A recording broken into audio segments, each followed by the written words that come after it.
alaikum kuma wa rahmatullahi wa barakatuh. Magana da yawan goyi da ya.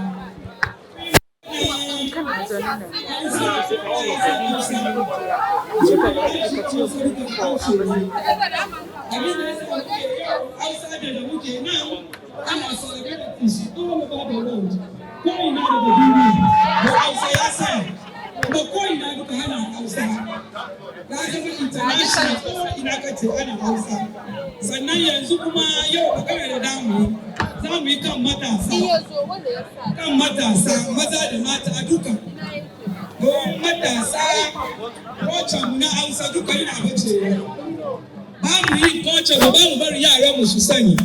Especially yanzu, shek a ji gida da ya fito su waje kai su a good evening. Shan matasansa a good evening. Which is so bad for us. Even ma anna suna cewa yaran su su yi local languages su. So iyayenmu muna ba ku hankuri kan da muke son educate da yaranmu su san na English su kuma sani na Mamadiya.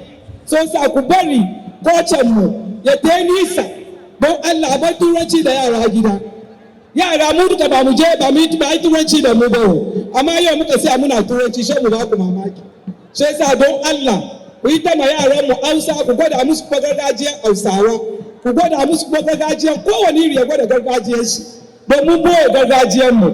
Sai sa yau muna bidan mu fari muku mun fito da shi fili mu gaya ma kowa gargajiya duka ta mu yi wasa da shi. Don babban abu ne. Sai sa magana kuma muna gaishe da magajiyoyi mu duka.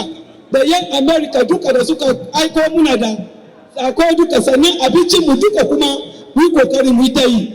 Don Allah ka ku bar mu boye abincin mu. Don abinci muna da su iri-iri. Annan da muna iya yin abinci su amma ba su yi na. Sai sa muna ba da hankuli ka ku bar gargajiyar mu ya boye. A fito da gargajiya ko ina muna gaida kowa da kowa. Salamu alaikum wa rahmatullahi ta'ala wa barakatuh. Takbir.